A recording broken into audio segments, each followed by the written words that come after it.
Have you ever wanted to be a billionaire? In this video, I'm going to show you step by step how a presidential candidate gaining popularity today is believed to have tricked people out of billions of dollars to line the pockets of himself, his brother, his mother, all while robbing investors. So, in this video, I'm going to provide you the exact steps on how to replicate this potential scam. Now, I want to be clear. I'm not personally coming to the conclusion that this is a scam. These are just the opinions of the information that I found and put together in this video. So it's important that everybody come to their own conclusion. So as I always like to say, don't sue me, bro. And hypothetically, if you wanted to become a billionaire fast and quickly, here's a fantastic way to do so. Step number 1, identify the easiest way to get rich. You might think the easiest way to get rich is winning the lottery, becoming an internet sensation or a musician, becoming the next Taylor Swift, or being an actor. Yet all of these are actually very rare ways to get rich. You need something that attracts a little less attention and is a little bit more guaranteed. How about Wall Street? Like investing in a company that is going to IPO on a major stock exchange like the New York Stock Exchange. Frequently a near certain way to get rich, especially if you can sell before your hyped up stock crashes 99%. Okay, so we'll go with Wall Street.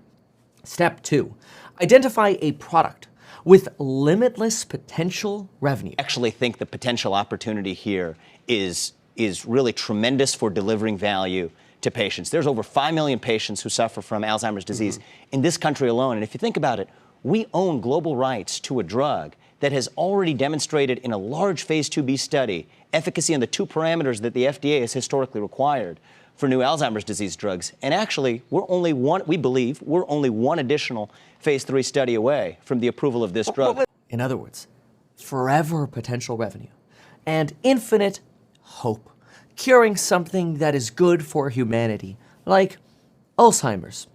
In the pharmaceutical world, well, you'd be perfectly fit to make billions with such promises. And of course, there's infinite potential because ultimately, everybody unfortunately might end up being subject to the terrible disease that is Alzheimer's. So why not support a company for the good of humanity with limitless potential to make money? And also, an industry in which most people have zero clue about drug lingo anyway. The thing with RVT-101 is it's actually a neurotransmitter targeted therapy that actually in part works through the release of acetylcholine. So that way, you could disclose your fraud in plain sight, and investors wouldn't understand it. But you'd be legally protected. So far, so good. Easy way to get rich, easy way to sell it, easy way to protect yourself.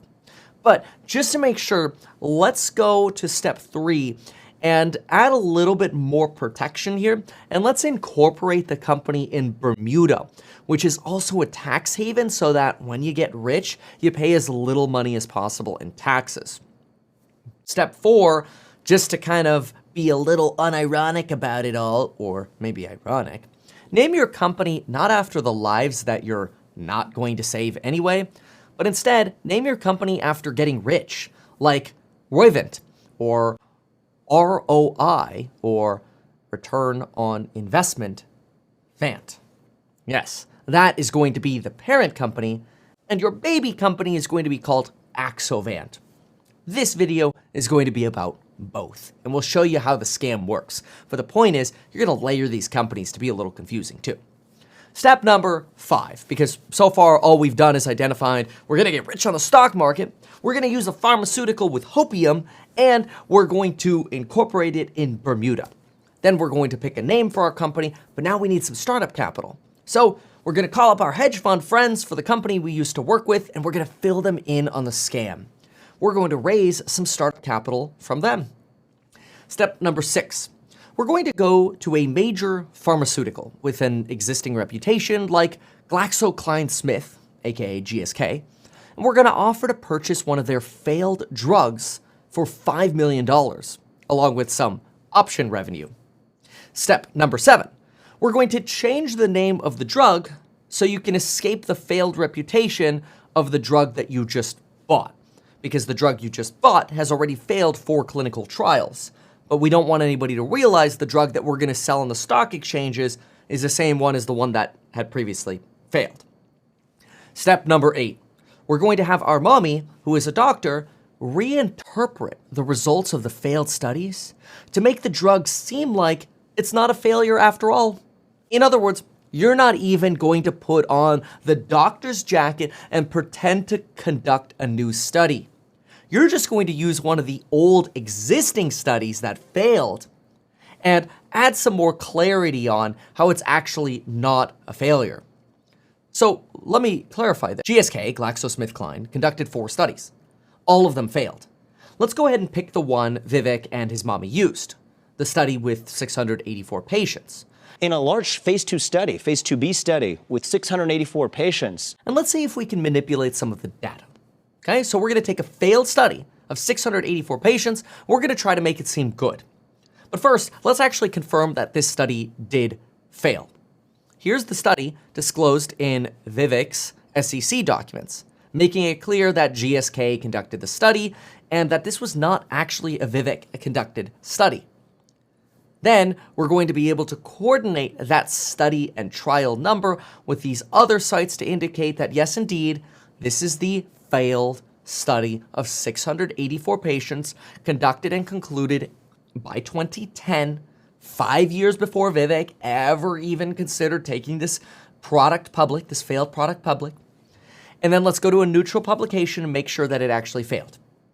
Yes, it did. No statistical significance in the outcome of this drug's effects on Alzheimer's. In fact, the drug wasn't even tested on its own. It was tested in conjunction with an Alzheimer's drug that already worked anyway. In other words, the drug that Vivek is going to take public isn't even a drug that works on its own. It already relies on a drug that already works for Alzheimer's, but we're just going to add our own sugar water to it and IPO that. But even that failed. Okay, so now we know that the drug is a failure. How do we trick people using a study of 684 patients into making them think that this study that failed is actually a good study? Well, this is where you have to introduce completer analysis and responder analysis. Sounds confusing, right? That's the point. We need to be able to trick people, and these things sound official. Ooh, analyses. That's official, right? But you and I know the truth. You and I know that a completer analysis removes everybody from the study who didn't complete the trial. Who are the people most unlikely to complete the study? Well, people with adverse side effects or people the drug didn't work for. So in other words, let's remove the people who didn't complete the study or people who didn't have all of their information in the study or just people we didn't want included in the study, potentially the bad results, right? And we cherry pick people out. And unsurprisingly, now you could make the drug look statistically significant as a success. Oh, interesting. So with a different analysis hidden in plain sight, you could take a failed study and make it look successful. A responder analysis does the same thing. It looks at the average response of those who completed the trial. And what's important to remember here is that by only looking at people who completed the study or who had all their information and followed your rules exactly, you basically cherry pick your favorites, right? You can rig the data. But you can trick people about this in plain sight because you could tell people about, we did completer and responder analyses, and these were statistically significant to help. Well, most people, A, won't ever even read those filings. They'll just see stock that's going up and want to invest and be part of it because of FOMO. And B, even if they read the filings, they wouldn't understand anyway. So, now that the scam is set up, let's have Mommy and her friends issue press releases on how the drug is effective using new rigged analyses. Here's a press release from Mommy's friends who are also on the board of this scam company. Well, alleged scam, remember. Don't sue us, bro, okay? The company failed a long time ago, but we still don't want to get sued here. Anyway, you got to make your own conclusion. So, Mommy and her board member friends say via this completer analysis, this drug is a success. In fact, it's statistically significant to show that it is a success based on that same 684-person trial from 5 years ago on a trial they didn't even conduct themselves. They just reinterpreted the results for. But we're also going to publish a responder analysis in a journal somewhere to say it's statistically significant. And we're not even going to be bashful about this. Mommy is going to put her name right on this. All right, cool. Now we got evidence that says this drug works. So look at what we've got. We've got a failed drug that we're going to pretend works. We got a company incorporated in Bermuda, and we're going to market the crap out of this with our hedge fund buddies, and we're going to IPO this sucker to make billions of dollars. And that's it. Step 10, file for IPO to market the failed drug. Now, raise $1.8 billion for the 8 people who work on your staff, including yourself, your mommy, and your brother. Make sure to give all of your hedge fund friends a heads up, ooh, tricky, hedge up or a heads up, that the drug is a scam. So they could sell after, a certain period of time. The stock is public, so there's plenty of liquidity for you to sell and dump. Step 11, since you're in control of the phase 3 trial, which you need to get through to actually make sure the drug can sell to people, you know exactly when the drug is going to fail. But since you're already going into the trial with a failed study, you pretty much already suspect that the drug is going to fail anyway. But you're conducting the phase 3 trial, right? Vivek and his 7 friends, they're the ones conducting the trial and any new people they hire. So they could slow walk this. They could take as much time as they want. So in the meantime, the stock stays high because people have hope that the trial is going to be a success.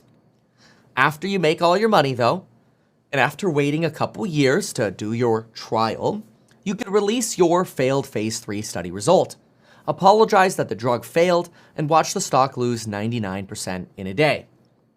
But by then, you've already long made your profit. Oh, and to cover up the history of the failure, make sure to change the name of the company so that when people look up the historical stock ticker symbol from Axovant to Gene Therapies. Yes, let's hide it all so nobody knows about this alleged scam.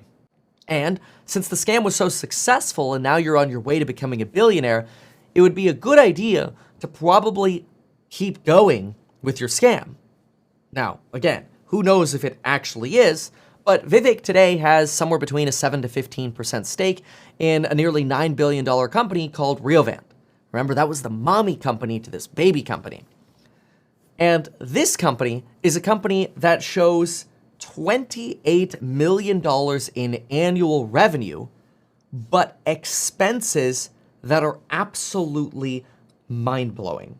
Yet, this is a company that this presidential candidate is a major shareholder of. You ready for these numbers? Take a look at this.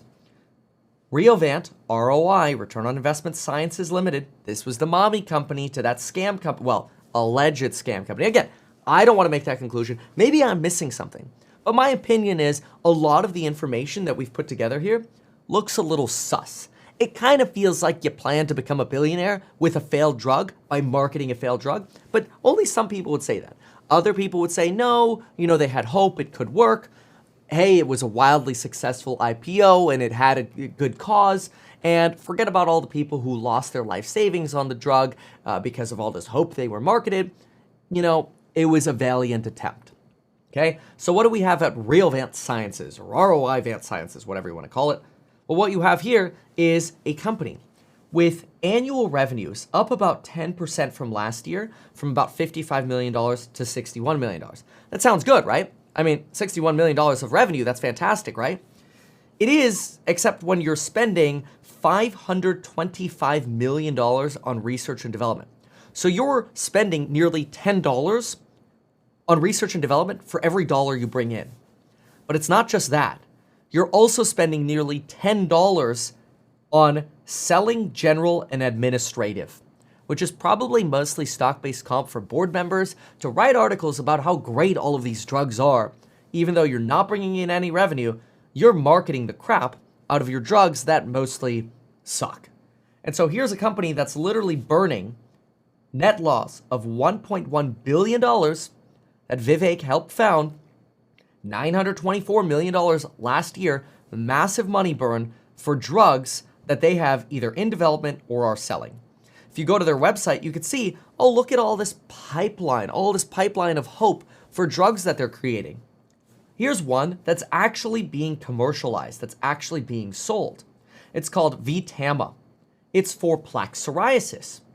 Now, if this VTAMA was so successful, or going to be so successful, then you might be surprised to find that Realvant or Roivant or whatever you want to call it actually sold off 75% of their ownership in VTAMA to another company. In other words, the one commercialized drug they have, they already promised to give away 75% of the revenue for. Yep, that is how to make a lot of money trying to sell drugs that might never actually be wildly profitable. And you do it all by starting your scam on how to become a billionaire by taking a failed drug, changing its name, incorporating it in Bermuda, and renaming it, remarketing it, IPOing it with false hope, and then doing it over and over again. Now, I'd like to be clear.